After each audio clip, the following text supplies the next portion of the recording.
O podcast que você ouve agora é uma produção da Central 3. Cristo Redentor, braços abertos sobre a Guanabara.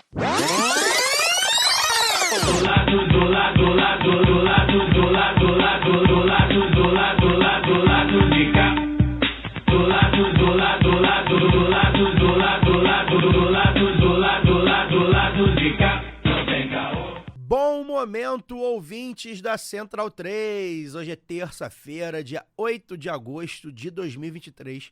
E eu sou o Caio Belandi, direto do Sauí Estúdio, para este Lado B do Rio 285, chegando no seu feed. Capaz, estamos chegando 300, hein? Eu não sei o que a gente vai fazer de especial, bolinho, não sei o que vai fazer, mas vamos pensar em alguma coisa. Hoje a gente tá sem o Fagner Torres, né? Tá ausente aí por motivos de dinizismo, mas a nossa atleticana galoucura, Luara Ramos, está de volta. E assim como o Daniel Soares, ambos via internet. Tô sozinho aqui hoje. Sozinho não, tô sempre com o Rodrigão do Sauí aqui comigo. A gente tá excepcionalmente gravando numa terça-feira, né? A agenda deu uma embolada, enfim, vários motivos. Mais importante é que a gente tá aqui para bater um papo com vocês. E aí, falando em agenda, eu quero que vocês anotem aí, por favor, tá? Quinta-feira que vem, no caso dia 17, tem Live B do Rio a partir das 7h30 da noite no YouTube. Então você acessa lá youtube.com/Lado B do Rio, você faz sua inscrição lá no canal, quem não for inscrito, você ativa as notificações, que já vai pingar o link para você acompanhar a Live B do Rio, que vai falar sobre o assunto fundamental e que está sob ataque, hein? A Lei Maria da Penha, está fazendo aniversário agora em agosto. Então você anota aí, por favor, na sua agendinha. Coloca aí no Google Agenda, no Microsoft Agenda, no sei lá o que é Apple Agenda. Quinta-feira, dia 17, a partir das 7h30 da noite, no YouTube do Lado B do Rio, Live B falando sobre Maria da Penha com convidado especial, talvez até mais de uma, hein? A gente está vendo aí, viabilizando talvez mais de uma convidada. Luara, boa noite. Repercutiu muito sua ausência no programa da semana passada, principalmente porque a gente falou sobre Minas Gerais, né? Esse país, seu país, Minas Gerais, o mundo das Gerais. Pessoal lá na gente, pô, senti falta da Luara, pô, tu não pode ter nem uma folguinha, né, pra passar raiva com o Galo, cara. Que as pessoas, pô, caraca, cadê a Luara? Tá aqui a Luara, gente. Tá aqui a Luara, cheia de vontade pra botar o assunto em dia, né? Boa noite, Lu. Boa noite, Caio. Boa noite. Já vou dar boa noite pro Daniel. Pois é, rapaz, eu também eu ouvi o programaço, hein? Eu fiquei pensando o que eu fui fazer da minha vida naquele Galo e Palmeiras. Devia ter ficado para trocar ideia com o prefeito Daniel Scupira. Grande programa. Mas eu estava tratando de um outro problema de Minas Gerais, né? Um grande problema de Minas Gerais, que é o Clube Atlético Mineiro. Espero que a gente consiga solucionar. Parece que está perto de solucionar, parece que vai acabar. Então, qualquer hora a gente consegue finalmente chegar a grande solução, que é acabar com o Clube Atlético Mineiro, me dar paz, que aí eu consigo fazer o lado B toda semana, tranquila, calma, sem pensar que amanhã tem mais. Pois é, isso amanhã aí. tem mais, mas pode sempre piorar, né? Já ganhou umazinha aí, demorou um pouquinho, mas ganhou umazinha. Tem isso, né? A gente, vamos falar de futebol não? Porque eu tô esperando aqui meu SofaScore alertar aqui o que está acontecendo pelas bandas do Mário Filho. Daniel, boa noite. O seu vídeo tá fazendo sucesso nas redes, hein? E aí, para quem não acompanha a rede social, tem corte do nosso economista da Palavra Fácil no TikTok, no Instagram, a gente colocou também no YouTube do Lado B. É uma explicação dele sobre juros, inflação e tudo mais. Fez muito sucesso. Você que é reconhecidamente um homem que fala de economia de uma maneira muito mais acessível que a média dos economistas, mesmo os economistas de esquerda, né? Então, você que é o economista do povo, o economista da Palavra Fácil, você está preparado para virar TikToker? Boa noite, Caio. Boa noite, Luara. Não estou preparado, né? 42 anos na cara e virar TikToker a essa altura dos acontecimentos. Estava esperando que a minha filha, né, virasse, né? Daqui a pouco tá adolescente, os amigos dela. É novidade, mas daí é uma viralizada boa mesmo. Eu recebi em grupos que não são necessariamente do lado dela. A Luísa tá reclamando aqui que eu falei que ela ia virar TikTok. Quem sabe, vai chegar a vez dela. Mas recebi o vídeo em grupos e tal, a repercussão tá boa. E acho que ainda não chegou no grupo da galera mais liberal dos meus conhecidos economistas, porque ninguém ainda veio reclamar, não. Mas porque é heresia você, dependendo do economista, falar que você pode ter 1 ponto percentual a mais de inflação em nome de maior crescimento, maior nível de atividade econômica, maior nível de emprego e bem-estar da população. Mas seguimos. É isso. Não vai virar TikTok, mas esses cortezinhos vão bem.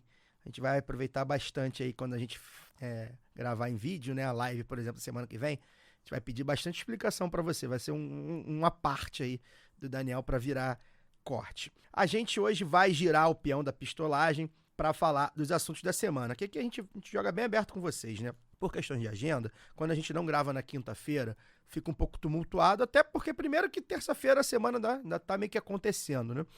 Então a gente meio que fica tumultuado até nos próprios assuntos, a gente meio que tá tentando estar a par de alguns assuntos e tudo mais. E aí o que a gente fez, né? A gente pediu algumas sugestões, né, aos ouvintes lá pelo Twitter, né, ao pessoal que apoia a gente e ouve a gente pela Aurelo. E aí foi citado assim alguns temas, né? Tem uma proposta nova aí para o novo ensino médio, né? O novo ensino médio. Tem a questão da ozonoterapia também, que criou-se uma polêmica aí, que parece um pouco mal explicada ainda. Acho que são assuntos que exigem, digamos assim, uma leitura um pouco mais aprofundada, né? A gente lê e principalmente a gente ouvir pesquisadores da área. Então a gente vai deixar esses dois assuntos, entre outros, né, que aconteceram, que o pessoal sugeriu, para uma próxima oportunidade, né? A gente promete retornar a eles, quem sabe com convidados e tudo mais. A questão da cúpula da Amazônia também, que está rolando em Belém, que também ainda está acontecendo, também é um assunto que a gente pode debater, mas a gente vai deixar para outra ocasião. Mas é aquilo, né? A gente não tem como deixar escapar pelo menos dois temas que estão pululando aí no noticiário, e a gente vai trocar ideia agora que o Cesarotti vai tocar a vinheta.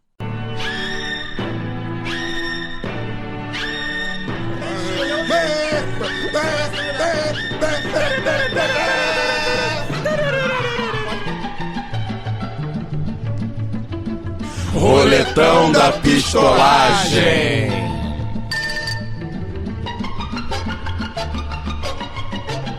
Em uma conta feita na semana passada, dia 2 ou dia 3, ao menos 45 pessoas foram mortas durante as chamadas operações policiais no estado do Rio de Janeiro, de São Paulo e na Bahia, aí nos últimos 10 dias, 2 semanas mais ou menos.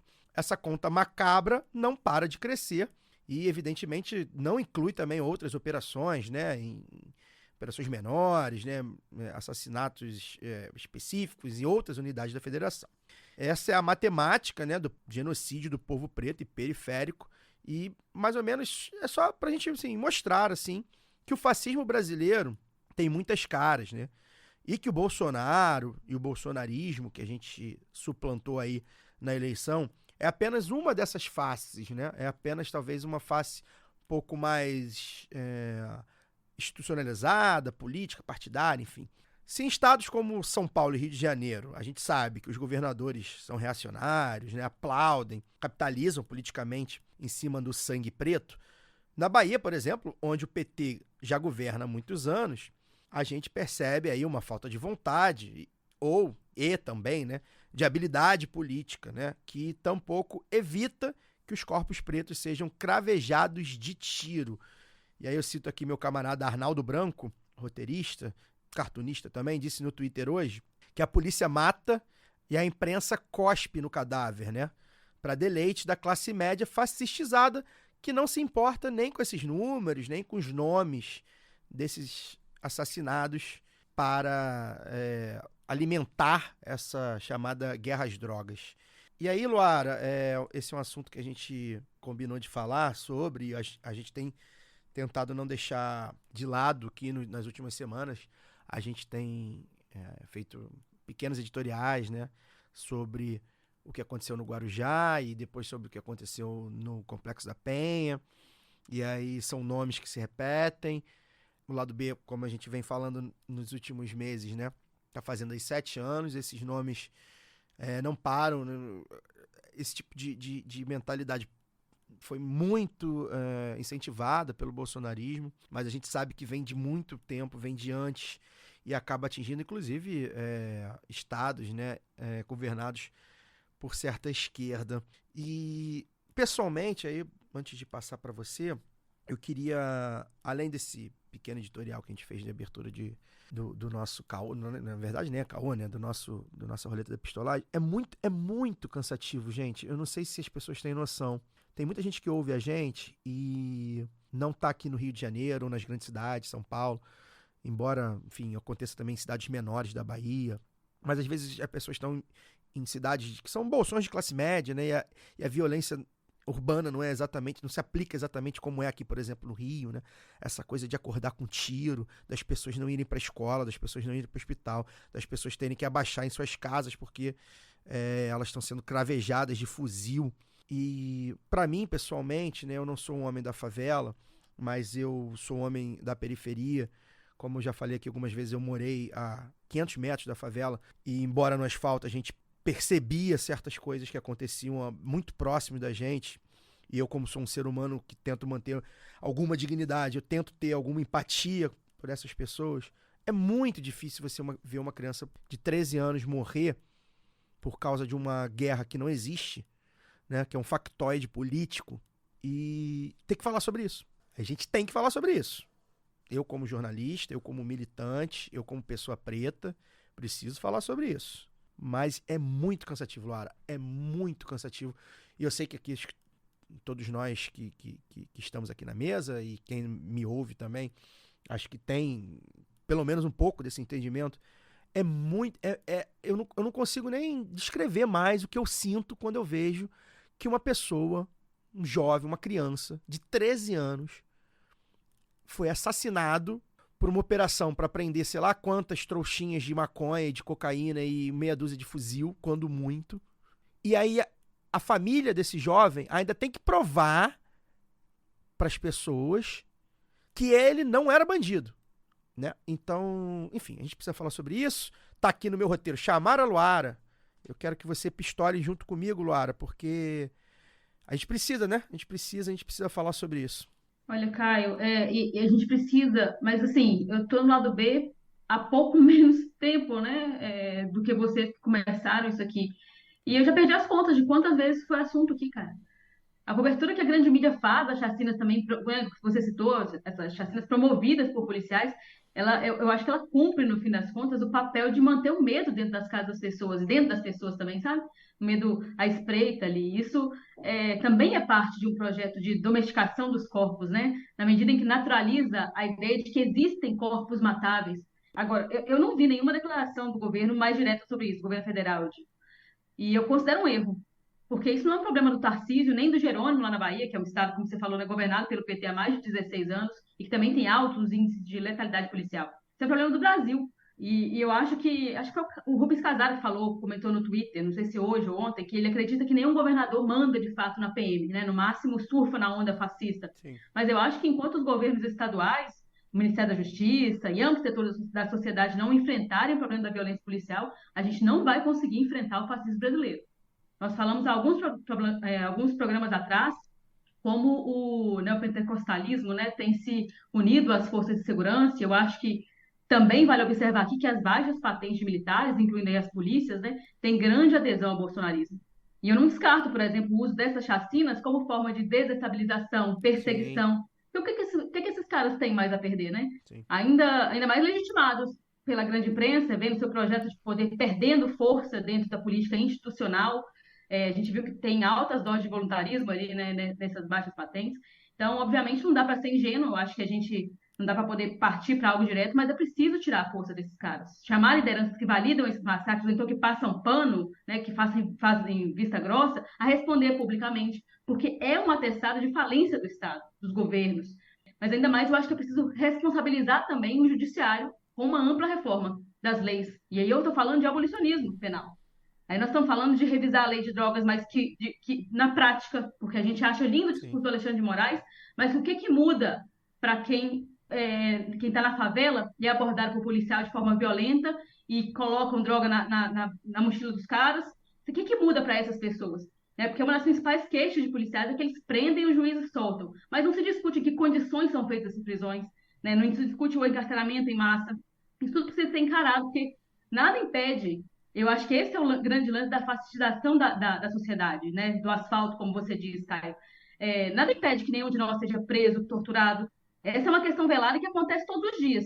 Isso pode acontecer com a gente também. E aí, para eles, para dizer que, olha, comigo não, porque eu não sou assim, é que se age de forma mais fascista, para dizer, olha, não sou como eles. Eu abomino a bandidagem. Os bandidos são os outros, né? Mas isso acontece todos os dias, né? E principalmente com a população negra e periférica desse país. Então, não é algo que a gente pode achar que não é urgente ou que não tem jeito. Isso precisa ser enfrentado e precisa ser enfrentado agora. Não dá mais para a gente falar assim, primeiro vamos conquistar a governabilidade. Primeiro é a economia. Porque para as pessoas que estão morrendo, para as mães que estão enterrando seus filhos, já falei isso aqui, a vida não continua.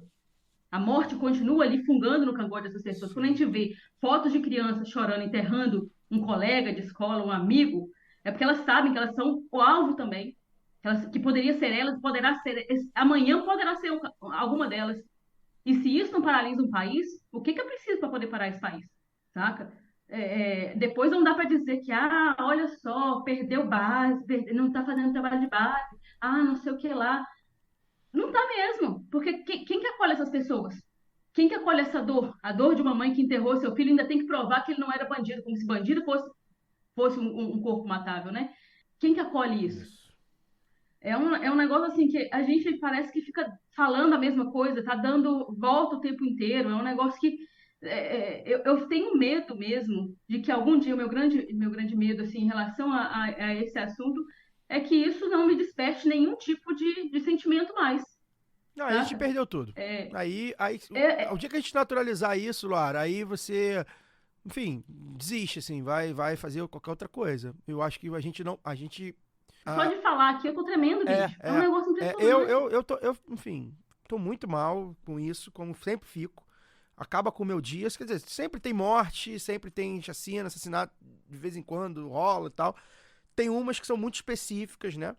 E uma criança de 13 anos é muito específico. O preto no Brasil morre 2 vezes, né? Porque depois que morre ainda tem que provar a moral, né? Se tinha carteira assinada, se não tinha, né? O papel da imprensa, né? Eu, quanto jornalista, e acho que foi um dos grandes motes, né? Quando a gente discutiu a pauta.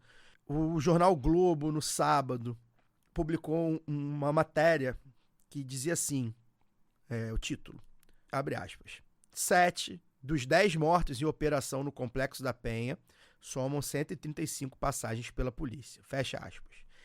Esse título, assinado por ninguém, né? Nenhum repórter assinou, provavelmente porque essa matéria é uma matéria, sei lá, encomendada por um editor ou um repórter que não tem, sei lá. Enfim, tem várias questões aí que a gente pode debater num próximo programa exclusivo sobre como funciona a redação. Se vocês souberem, enfim. Isso é um absurdo, né, Dani? Até do ponto de vista conservador, vamos botar assim, se é que pode chamar assim, porque o título, no caso, seria, do ponto de vista, vamos supor, né, bandido bom é bandido morto, tá bom. Então o título seria 3 dos 10 mortos não tem passagem pela polícia. Porque são 3, tá bom, 7 corpos são descartáveis, né? 7 corpos são 7 corpos de traficantes. Né? É bom deixar aqui claro, né? Obviamente eu não concordo com isso. Mas até do viés do jornalismo hegemônico,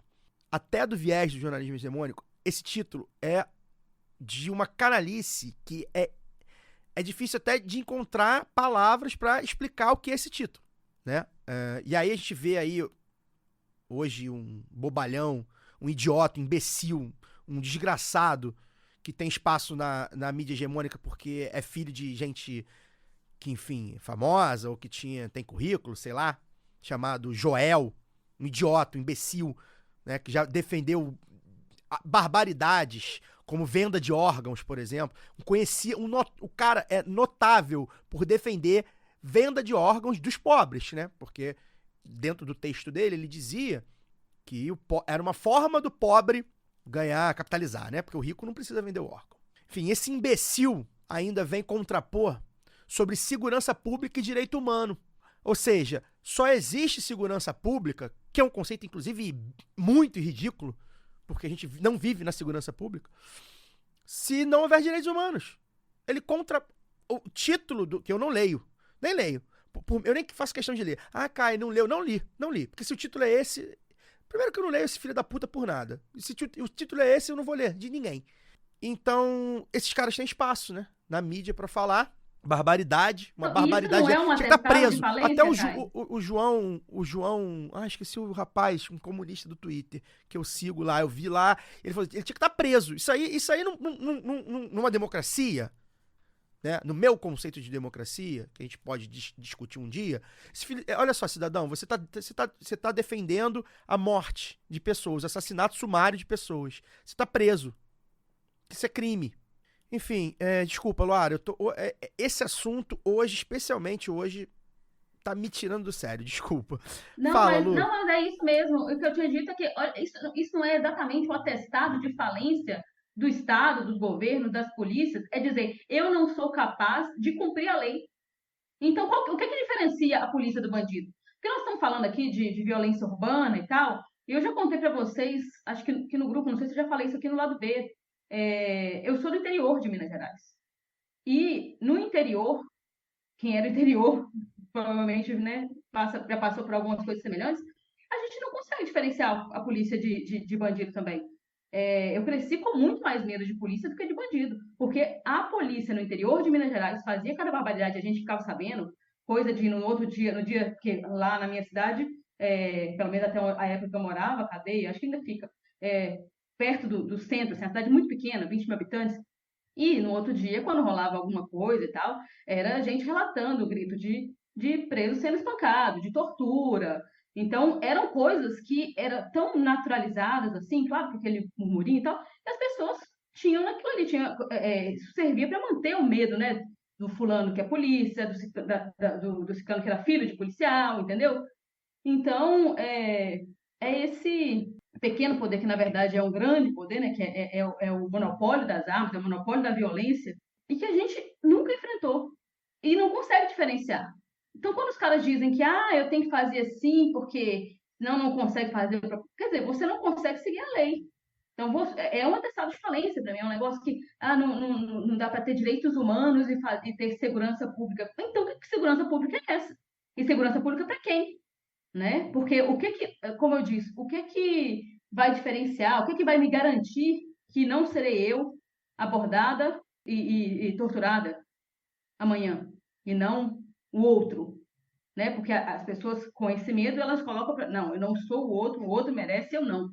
Mas o que garante que eu não serei? Então, quando a gente fala, quando há uma manchete como essa que você leu, de que 7 dos 10 tinham passagem pela polícia, tinham registro criminal, em que condições esse registro foi feito? Isso também não é perguntado. Claro. Saca? Porque o que acontece, né, eu citei aqui do interior e tal, o que mais acontece é isso, de perseguição.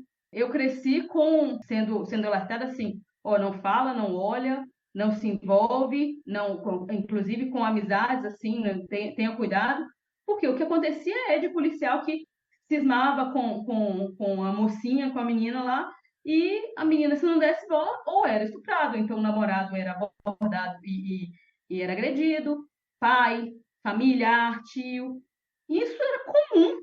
Isso não era assim. É comum a ponto das pessoas orientarem umas às outras. Cuidado com fulano, esse planeta, entendeu? Então, assim, qual é a diferença disso com bandido? Né? Quem que são os bandidos, os reais bandidos, assim? Esses que são, inclusive, legitimados pela grande imprensa, pelo senso comum, com você não pode mexer com fulano. Sabe o que é isso? A gente vai viver com esse medo o resto da vida? E enterrando enterrando as pessoas que amamos, porque, era bandido. Essas pessoas tinham família, saca? Essas pessoas tinham uma vida. As pessoas podiam estar refazendo a sua vida. Sim. Então, assim, não dá pra gente continuar nesse discurso, só lamentando. Eu tô cansada, sabe? A gente fica cansada. É muito cansativo. De ver essa cena se repetindo e achando que não... Porque eu acho que também isso cumpre o papel. Falei do começo, né? Vou terminar com isso aí. Acho que também é uma forma de cumprir o papel de, olha, não tem nada que possa ser feito. Tem que atacar e assim. Tem que acabar, exterminar. E é de uma burrice. Né, de você achar que para acabar, porque eu acho que é essa a lógica fascista, assim, né, de para acabar com a violência tem que matar os violentos. Sim, na verdade, você está retroalimentando. Ou então, para acabar com a pobreza, eles vão lá e matam o pobre. Entendeu? Está retroalimentando um sistema que é de revolta, sabe? Que é e de uma pobreza mesmo, moral muito grande, que eu acho que no final é isso, assim, que mina as nossas forças, mina as nossas esperanças, Menino. e isso é muito cruel. É. Dani, queria que você chegasse aqui na roda de conversa, por Sim. favor. Eu não sou especialista no assunto, né? Obviamente sinto, como vocês sentem.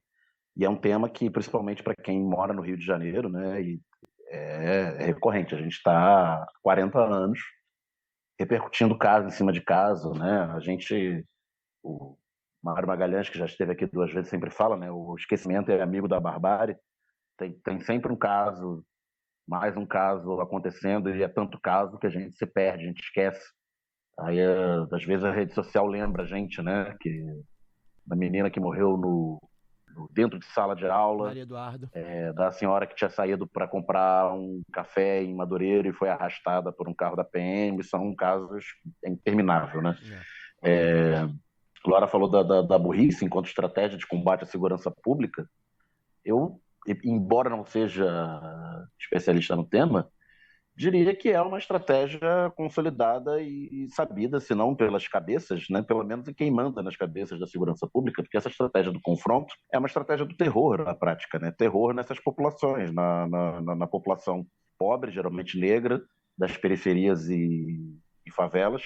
O fato dessas regiões estarem na mão do dito Estado paralelo, né, das milícias, de tráfico de drogas, a gente sabe que é algo tolerado, né? Não é exatamente uma perda de controle por parte do Estado desses territórios, mas acaba sendo uma estratégia de terceirização do controle desses territórios. Então, enquanto aquela camada de população ali está mobilizada em não morrer, ou então de estar aterrorizado, tentando, como disse a Luara aí, que eu via quando criança no interior, e serve para o interior também, que eu estou falando, não só para as periferias das grandes cidades, né? Tentando andar na linha para não morrer ou para não ser ameaçada de morrer, ela está se comportando de uma forma ou de outra de maneira dócil e útil, né? E continuando a servir de massa de manobra. E em cima disso, você faz o papel da imprensa, fazer a legitimação dessa estratégia para a opinião pública, para as classes médias e também para as próprias pessoas que vivem reféns dessa situação. Tanto que a gente vê muito discurso de gente que sofre na pele esse verdadeiro terrorismo de Estado e segue justificando, até que aconteça com ela ou com algum dos seus, e muitas vezes acontece com a pessoa e ela não consegue ver o todo, ela atribui isso a uma meia dúzia de maus policiais, né, de maus elementos, a teoria das laranjas podres, né, mesmo quando acontece com ela ou com alguém muito próximo. E não consegue enxergar que é uma estratégia, é algo que é generalizado.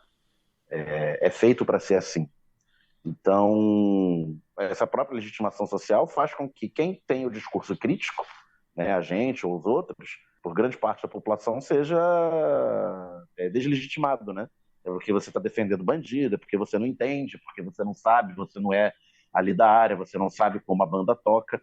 Quantas vezes nós que estamos aqui já ouvimos isso de amigos, ex-amigos, de familiares, colegas de trabalho, etc., quando esse tema surge. E se a gente ouve isso no micro, no macro, forças de esquerda, de centro-esquerda, dificilmente conseguiram bater de frente com isso quando chegaram numa situação de poder em estados ou mesmo no governo federal.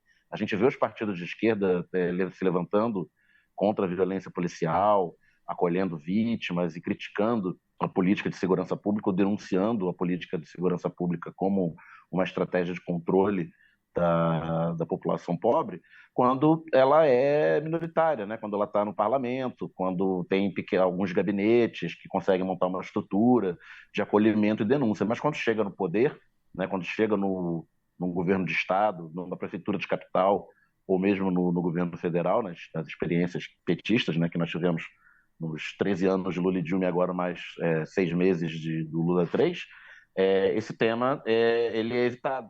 Ele é evitado porque ele vai ser uma dor de cabeça, né, no curto prazo, vai abrir flancos de ataque, tanto em políticos de direita que apoiam, quanto em população, parte da população que apoia por motivo econômico, né, a gente chama do vota com bolso, mas que está impregnada por esse discurso da mídia, esse discurso fácil, né, da violência contra a violência e corre risco de perder apoio. Então, recua, considerando que não seja um tema urgente, que é um tema que vai tratar mais para frente. E os governos estaduais, se o governo federal, que tem um poder grande, recua, imagina os governos de estado. E que a gente sabe que acabam, mesmo num estado como a Bahia, no 17º ano seguido, ainda não é majoritário nos legislativos, nas prefeituras, na estrutura de poder em si, né? Na superestrutura, aí, como falaria um gramsciano. Então, esse tema é sempre empurrado com a barriga. E, como disse a Luara, no início da fala dela, para quem morreu, para quem perdeu um parente, não tem amanhã, não tem médio e longo prazo, acabou. Pois é. No fim das contas, a democracia que a gente vive, já que algumas pessoas chamam assim, ela permite que tantos governantes de esquerda, né, de centro-esquerda, do PT, do PSB, do PSOL, etc. O PSOL é injusto dizer que nunca teve um governo de Estado, né, mas enfim, permite que façam cálculos eleitorais com a vida preta, né? Então, a direita faz porque capitaliza, né? Aplaude, enfim, dobra a aposta, e a esquerda faz para evitar mexer no tema. Peço licença para dar uma pausa no programa e apresentar os nossos parceiros. O sorteio para apoiadores e apoiadoras do Lado B é um oferecimento da Camisa Crítica. Ouvinte também tem 10% de desconto no cupom Lado B no site www.camisacritica.com. E tem novidade, a Camisa Crítica colocou sua banquinha para revenda de seus materiais no Sol e Sombra, bar que fica no bairro Bela Vista, em São Paulo. E vale lembrar que tem Camisa Crítica também aqui no Rio, no Armazém do MST, e na Livraria Leonardo da Vinci, ambas no centro do Rio. Torcer para a Camisa Crítica chegar logo em mais cidades. Camisa Crítica, criada para uma esquerda que não tem medo de dizer seu nome. E que tal aprender inglês, espanhol ou francês de maneira leve, dinâmica, com afeto e senso crítico? Conheça a WeCreate, o curso de idiomas parceiro do Lado B. Acesse www.wecreateidiomas.com. Sigam também nossos parceiros nas redes sociais. Obrigado pela atenção e voltamos ao programa. Cezão, toca o próximo bloco aí, por favor.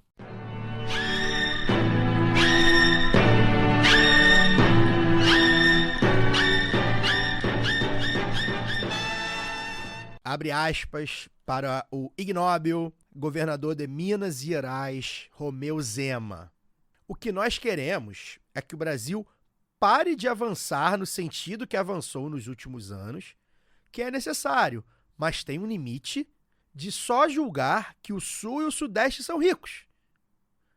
E só eles têm que contribuir sem poder receber nada. Fecha aspas. Enfim, vou continuar. É muito difícil, cara. Vai faltar cova rasa nesse país. Esse arrobo xenofóbico, claro, classista, do político do Partido Novo, ganhou um apoio um pouco mais tímido, né? Do engomadinho do PSDB, Eduardo Leite. Para o governador gaúcho, a gente abre aspas agora. Não tem nada a ver com frente de estados contra estados, ou região contra região. Trata-se de nós nos unirmos em torno do que é pauta comum e importante para os estados do Sul e do Sudeste. Fecha aspas. Bem, cara, é difícil, né, Luara? É difícil demais, cara. Sabe o que é mais difícil? Sabe o que me lembrou? Fala aí que eu vou falar. Porque sabe o que é mais difícil? A gente passou anos falando do Bolsonaro, né? Que é essa figura que, graças a Deus, a gente passa a maior parte dos dias hoje sem meio que lembrar muito, né?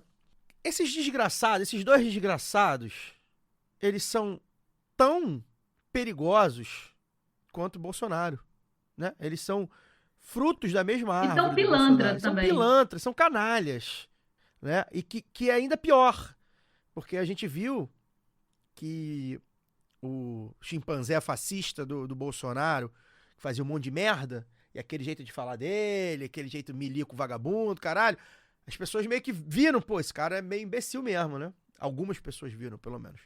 Esses dois engomadinhos, um é um empresário, o outro é um engomadinho que estudou na casa do caralho, eles passam batido, né? Não quis dizer isso, não foi bem assim. É muito difícil, cara, é inacreditável que a gente tem que lidar com isso, assim, em 2023, assim. Sei lá, vou deixar vocês falarem. Fala, Lu, de tudo isso, o que te indigna mais? Não, não é nem que só o que me deixa indignada, é o que me lembrou, assim, e principalmente a fala do Eduardo Leite, nessa coisa de não, ver o que temos em pauta em comum, porque tal, o Zema também falando, a gente também merece. Lembrou, não sei se vocês viram, rolou no Twitter, eu não conheci esse vídeo, um vídeo da Xuxa chorando, emocionada, falando que o mundo também Teve viu isso. que existem loiros dos olhos azuis no Brasil, loiras, e emocionada com a representatividade loira gaúcha.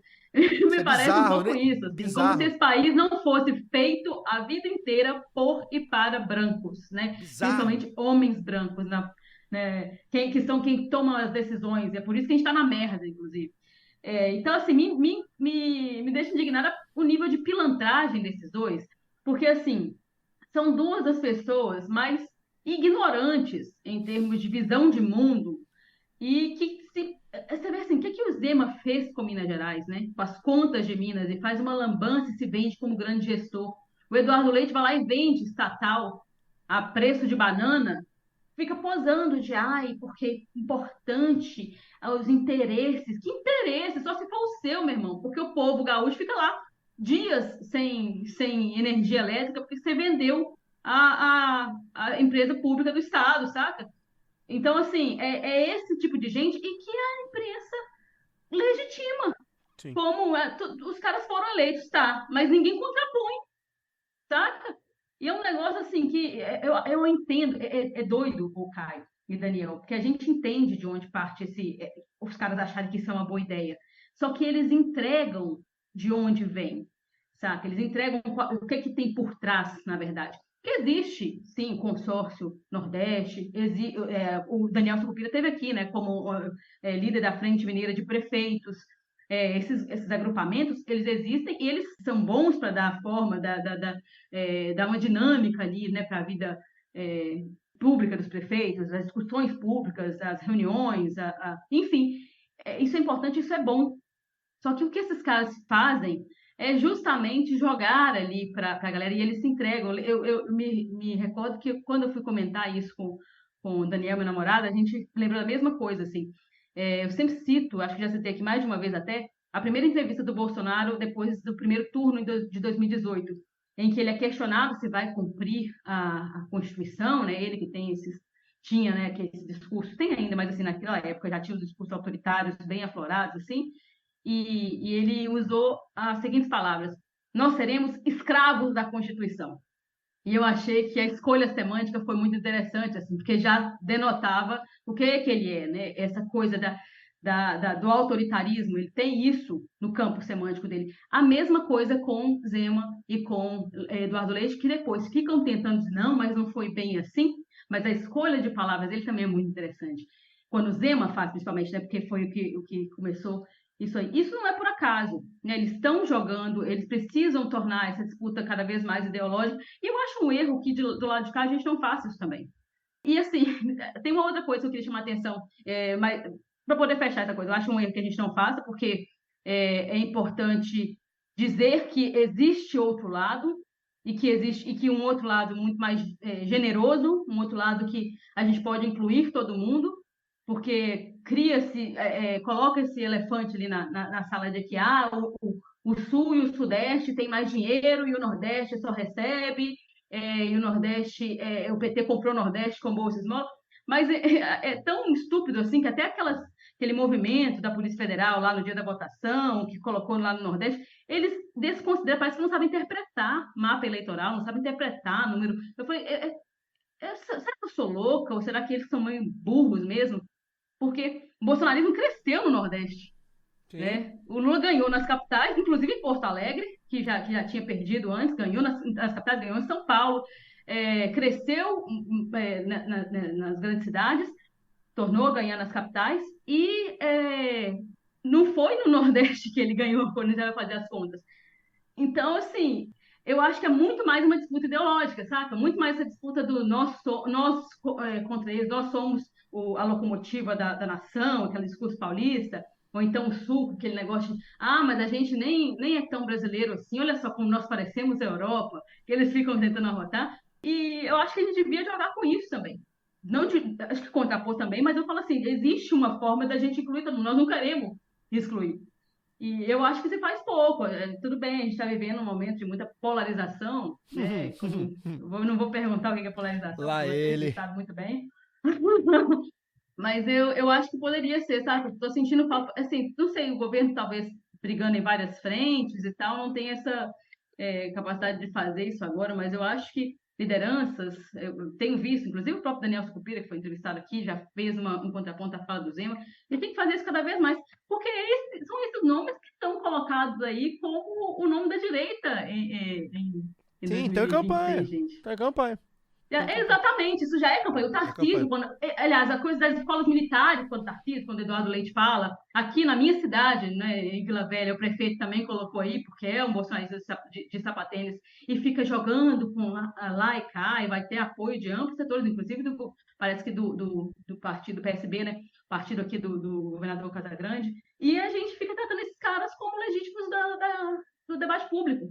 Gente que não vai ter o menor pudor de jogar os piores valores entre o seu eleitorado ali para poder tentar colher voto. Essa gente não pode estar nessa, a gente tem que ser chamada a responsabilidade. Se quer estar no debate público, seja civilizadamente. E isso não é um debate civilizado, isso é um debate fascista. Eles precisam ser chamados do que eles são. E aí ficam falando assim, mas chama todo mundo de fascista. Por que são? Caralho, por que são? E precisam responder por isso. Dani, é curioso, né? A fala vi de um governador de Minas Gerais e ser reiterada por um governador do Rio Grande do Sul, né? 2 estados que acho que juntos provavelmente tiveram mais presidentes do que, sei lá, a região Nordeste toda, talvez, ou outras regiões juntas, né? E os caras se acham, estão achando Minas teve a República Velha, né? Que metade, né? Aquela velha história do café com leite, alternava um paulista com mineiro e acabou havendo muito mais mineiros do que paulistas, por diversas razões. Depois teve o JK e depois o Itamar Franco, né, que, embora um vice que ascendeu à presidência, e a própria Dilma, né, que engraçado que a Dilma reúne os dois tribos. Mineira ela é mineira de nascimento e criação e forjou-se, depois da luta armada, forjou-se no Rio Grande do Sul, na política partidária e institucional. E os gaúchos, além do Getúlio Vargas, que sozinho ficou quase 20 anos, né, somando todos os períodos, teve, acho que 3 dos ditadores militares eram de origem, 3 dos 5, né, eram de origem gaúcha. Mas o engraçado também, né, que a fala original vem do Zema.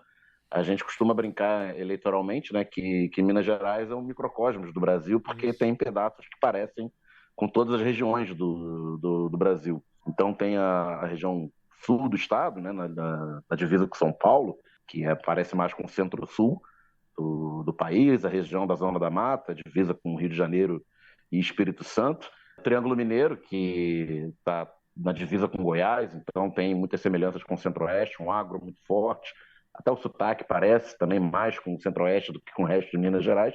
E o norte de Minas, né, da onde vem o prefeito Daniel, que a gente entrevistou semana passada, né? A Flotônia é uma das principais cidades da região, mais de 1.000 quilômetros de divisa com a Bahia, semelhanças no clima, na cultura, e mais de 200 municípios, né? Porque isso dá o que, Luar? 1/4 dos municípios mineiros faz parte da região de atuação da SUDENE, a Superintendência de Desenvolvimento do Nordeste.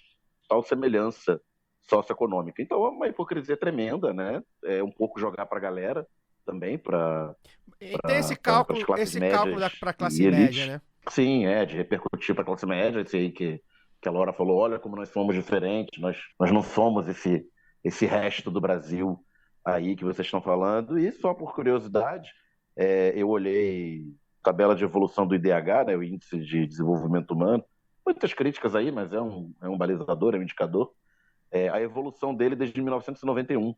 Né? Então, nos últimos 30 anos, 6 dos 9 estados do Nordeste evoluíram mais, embora estejam ainda atrás no total, mas nos últimos 30 anos, 6 dos 9 estados nordestinos evoluíram mais no IDH do que o estado de Minas Gerais. Né? Então, essa reclamação aí pode estar também nessa perda de posição relativa, que certamente é sentida por essas classes médias e elites locais, porque eu não tenho dado aqui dos municípios, das macro e micro regiões do estado de Minas Gerais, mas dá para inferir que o avanço do IDH nos últimos 30 anos no norte de Minas foi mais rápido do que no resto do estado. Então, aquela coisa que a gente fala da classe média que odeia o PT porque passou a ter que dividir o aeroporto com o pobre, né? Se você levar isso no nível macro, se parece, né? Da perda de status relativo. Embora você ainda continue com um status superior, você vê a distância para os mais pobres diminuir. E isso causa ressentimentos. E, por fim, aí falando como economista mesmo, né? Toda essa ideia da locomotiva do Brasil, do Sudeste, e principalmente São Paulo, como a grande locomotiva do desenvolvimento industrial brasileiro, né? Que inclusive atraiu migrantes, né? Retirantes do Nordeste empobrecido e também do Norte de Minas, e falo aqui como um resultado disso, né? Eu tenho os meus 4 avós, 2 vêm do Nordeste, dos estados de Bahia, Alagoas, e um vem desse Norte de Minas, de uma região de divisa com a Bahia, migrando para as grandes cidades, para São Paulo e Rio de Janeiro, atraídos pelo desenvolvimento econômico, sobretudo industrial. Há toda uma corrente de estudos que alega que, na verdade, o Nordeste financiou, em grande parte, esse desenvolvimento industrial do Centro-Sul como um todo e São Paulo em particular. E aí, abrindo um espacinho aqui para explicar rapidamente, né? A política de substituição de importações que o Brasil aplicou, principalmente a partir dos anos 30 e 40, mais aceleradamente a partir do final dos anos 50, né? Criando barreiras protecionistas contra produtos importados de modo a incentivar a indústria nacional. Essa indústria nacional, que a gente chama de nacional, em grande parte estava concentrada em São Paulo, né? Financiada inicialmente pelo acúmulo da produção de café e também incentivos governamentais e tal. E aí, quando você fecha o mercado a importados e faz com que as pessoas tenham que comprar mais dos produtos nacionais, né? Mesmo que eles custem mais caro, aí se você pensa no país como um todo, faz sentido, porque você está criando um custo maior para o consumidor, para ele consumir os bens industriais, porém esse mesmo consumidor vai ter os benefícios do desenvolvimento de uma economia industrial, empregos de qualidade, um maior desenvolvimento tecnológico, as pessoas vão ganhar salários melhores, e isso vai criar um ciclo virtuoso, né, que vai levar que vale a pena pagar esse preço maior. Entretanto, como essa indústria, quando você pensa regionalmente, e essa indústria era concentrada na região sudeste, e aí, repito, principalmente São Paulo, você está criando um fluxo de renda das outras regiões para financiar essa região que está produzindo. Então, a população, as famílias e empresas nordestinas, que de repente passaram a ter que consumir os produtos nacionais mais caros, tinham que pagar mais para consumir os produtos produzidos em São Paulo, sul de Minas, centro-sul de forma geral, e não tinha contrapartida dos bons empregos, do desenvolvimento tecnológico, né, desse espraiamento de renda que o desenvolvimento industrial provoca. Então, quando a gente fala da locomotiva do país, tem que lembrar também de quem estava alimentando a caldeira dessa locomotiva a partir de distorções provocadas pela política de desenvolvimento. Lembrar também, né, às vezes eu estou conversando com alguém menos atento aí às questões políticas, menos versado.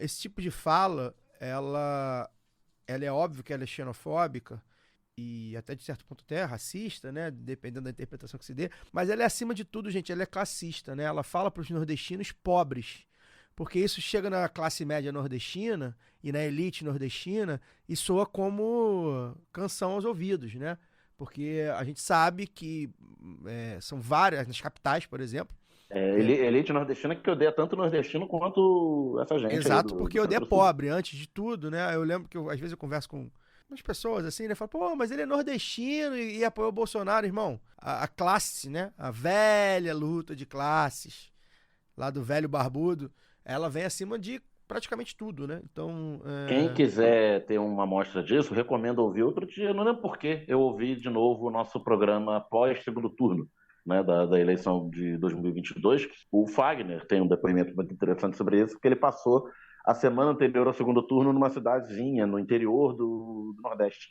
que ele fala que a gente olhou, quando ele foi para a cidade, a gente olhou a votação lá no primeiro turno e foi tipo Lula 70%, ou quase isso. E ele estava apavorado, porque naquela escalada do Bolsonaro no segundo turno ele só via adesivo do Bolsonaro. Vários carrões. Todo mundo que ele conversava era Bolsonaro. Porque ele estava na área urbana da cidade. Então havia essa clivagem, né, entre a área urbana e a área rural, e nesses municípios de interior é na área urbana que está a elite da cidade, ou aquele galera que acha que é elite, ou é a elite relativa, né, que é o importante, né, o entendimento da classe em si.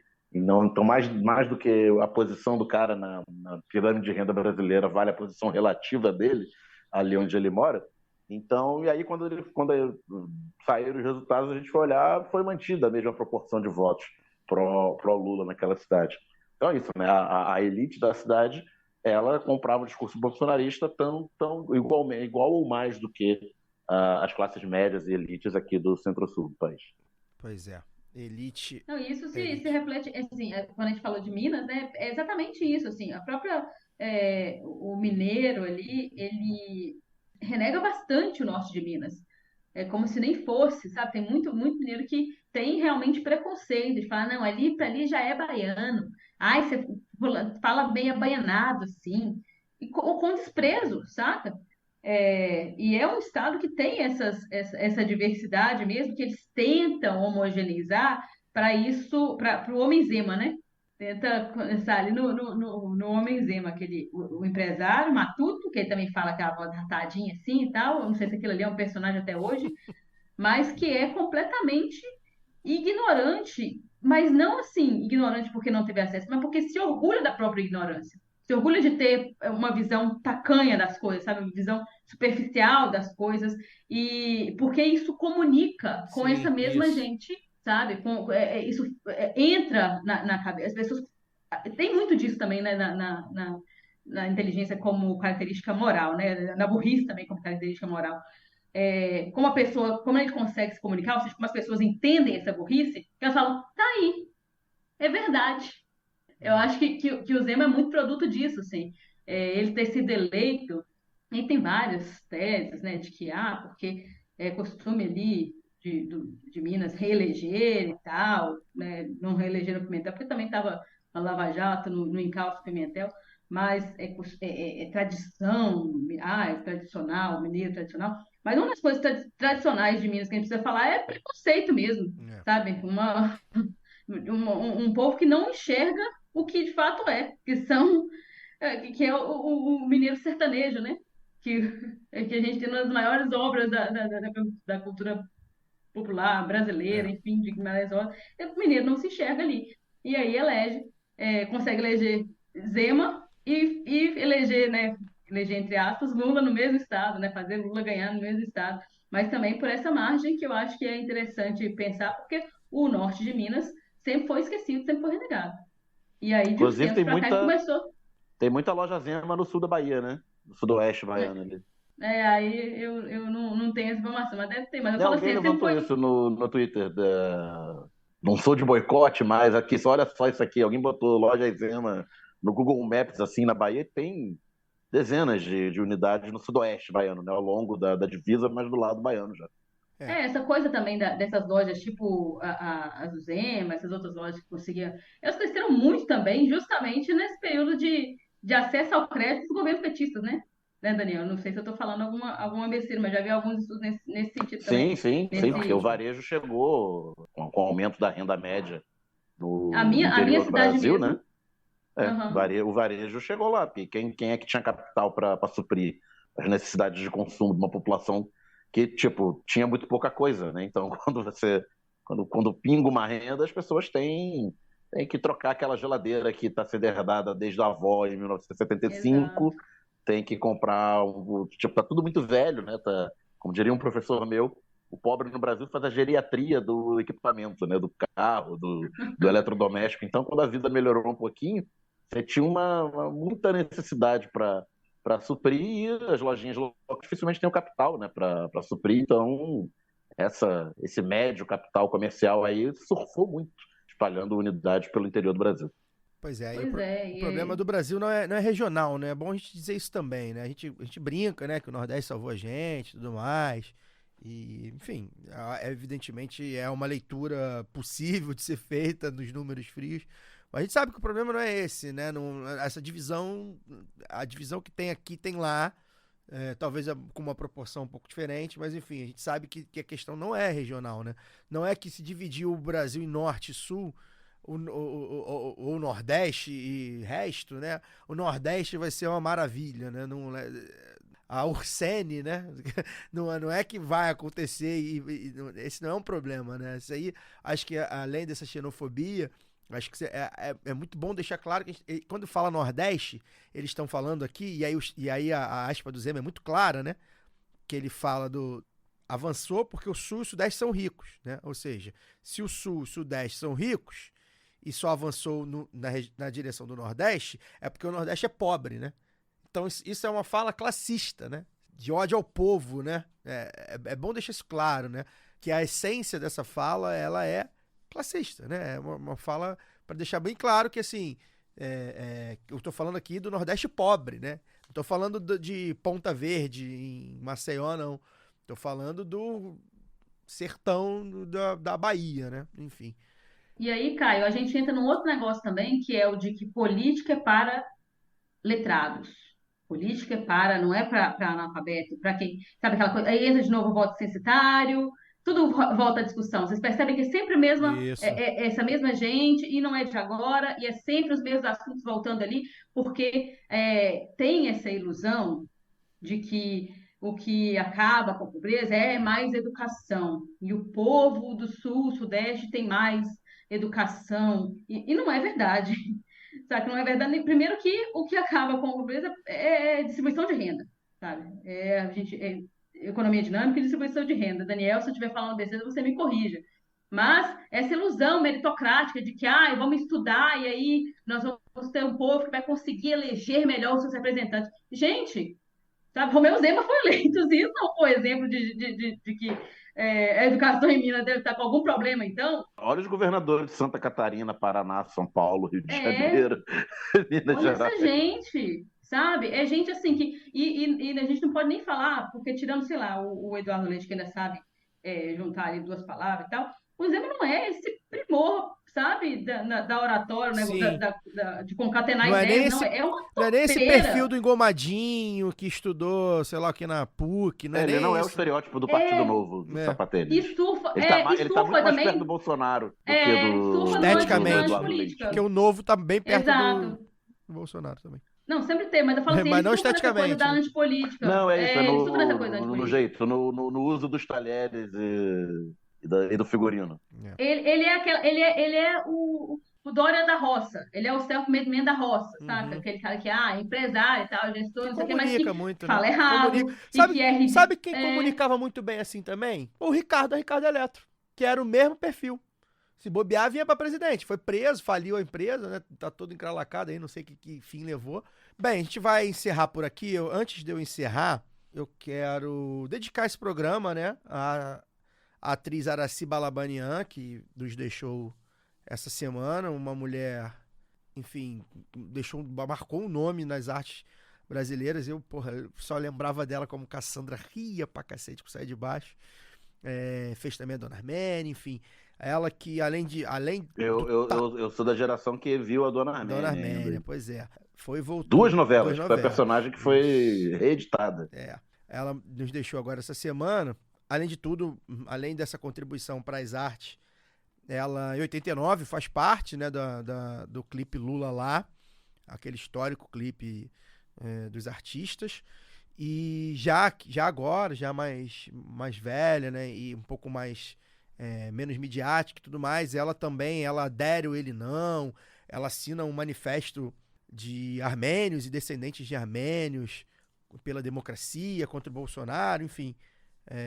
Foi uma mulher muito digna e que, para variar, mais uma dessas mulheres incríveis que o Brasil perde, assim como foi Rita Lee e assim como foi Glória Maria, e que o título do obituário da Folha, Luara, só falta chamar elas de mulheres escrotas, né? A Folha, olha, a Folha tá de parabéns, hein? Quem toma conta da Folha aí realmente tá de parabéns, porque a Folha, outrora, né, era o menos piores dos jornais, era o que abria espaço lá pra galera mais progressista e tal. A Folha tá de parabéns, tá conseguindo ser o pior entre os grandes jornais do país, E o páreo é duríssimo. E aí a gente Olha tá que tem essa manchete aí que você falou do Globo, o Estadão comete editoriais bizarros, né? mas Mas a Folha realmente está... A Folha é a guinada direita, mais direita possível, e cometeu esse obituário aí. Enfim, a gente defende também aqui a memória da Aracy. E aí, aquele recado que você já sabe, você já conhece, né? Você pode financiar o Lado B do Rio em orelo.cc/Lado B do Rio por R$10 ou R$20 por mês, via Pix ou via cartão de crédito. Você nos ajuda a manter os conteúdos atuais e ainda consegue consumir conteúdos exclusivos. Essa semana eu coloquei lá um tópico. A gente pode abrir um tópico lá na Aurelo para falar sobre qualquer tema. E aí eu coloquei lá um tema sobre podcast, influenciadores, enfim, uma pesquisa realizada nos Estados Unidos. Foi bem legal lá, e quem tiver lá pelo Aurelo também pode conversar lá com a gente. Estou me comprometendo aqui a colocar pelo menos um tópico por semana. Vou fazer também um zap lá do B aí nas próximas semanas, enfim. Colocar aí as recompensas para os nossos apoiadores na Aurelo. Se você tem essa merreca e quer nos ajudar, você vai lá em orelo.cc/Lado B do Rio e pode se tornar apoiador ou apoiadora. Se você está meio quebrado, você baixa o aplicativo da Aurelo, você pode ouvir gratuitamente o Lado B e outros podcasts que você quiser.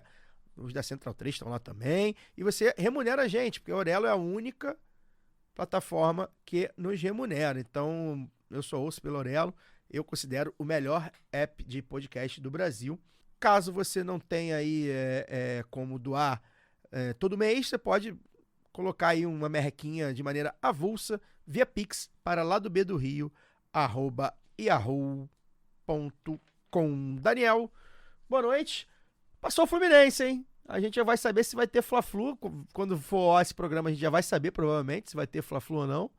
A história diz que quando se aproxima o Fla-Flu da Libertadores, não tem. Então, teve 3 oportunidades aí que teve próximo e um dos dois caiu. Os caras se garantiram. Agora chegou a nossa hora, hein? Bateu na trave. Os caras se garantiram, agora vamos ver se a gente consegue se garantiram. O problema de jogar primeiro, né? Eu consegui ver 30 minutos do primeiro tempo, mas depois eu só tive aqui tive a notificação. Compromissos, inclusive esta gravação. Então, mas Fagner Torres certamente está eufórico em algum bar da região do Maracanã nesse momento. Se algum ouvinte estiver encontrando ele agora, pô, eu espero que... Se bem que se o ouvinte encontrar ele nesse momento, o cara é tricolor, ou a mina é tricolor, então tudo bem também, né? Exatamente. Não, aí que vai ser um momento de êxtase. E provavelmente o Fagner não vai lembrar do nome da ouvinte ou do ouvinte da semana que vem para mandar um abraço, suspeitando do estado que ele esteja nesse momento, né? Então, até a semana que vem. Luara Ramos, até a semana que vem, de volta ao Vivaço. Obrigado. Valeu, Caio, valeu, Daniel, valeu todo mundo que nos ouve. Vou aproveitar para deixar um abraço, eu acho que eu nunca deixei abraço para ela aqui, a Emília Alves, que falou que sentiu minha falta no último programa. Um beijão, ela está sempre lá comentando os programas, falando com a gente, falando comigo. Então, um abração para a Emília, que também é galo doido. Amanhã nós vamos sofrer, Emília, mas estamos juntos aí nesse perrengue que é torcer por Atlético Mineiro. Também é um pouco parecido com o perrengue de ser brasileiro, né? A gente continua acreditando, porque às vezes falta um pouquinho de vergonha na cara. O Galo é o Brasil. Domingo ganhou de 2-0 de um paulista em São Paulo, né? A gente tem... Uma hora a gente tinha que ser ressuscitado também. Estamos sempre ressuscitando os outros, uma hora tinha que ser com a gente. Então, mas 2-0 de um paulista em São Paulo é o que precisa. Mas eu o problema é que não é o mesmo paulista, né? Não é o mesmo paulista. O Dorival, pro Dorival e o Abel tem algumas diferenças. Tem assim. algumas. Mas vamos lá. Eu não posso dizer que estou acreditando, não, mas amanhã eu tô lá. Aquele mesmo sempre jeito. Acredita, tá lá, eu acredito. A gente vai ficando por aqui. Semana que vem, vou relembrar vocês, Live B do Rio, ao vivo no YouTube, youtube.com/Lado B do Rio. Quinta-feira, dia 17, 7h30 da noite, a gente vai falar sobre a Lei Maria da Penha com uma ou talvez duas convidadas bem especial. A gente aguarda vocês no ao vivo. Forte amplexo, até lá. Este podcast foi editado por Fernando Cesarotti.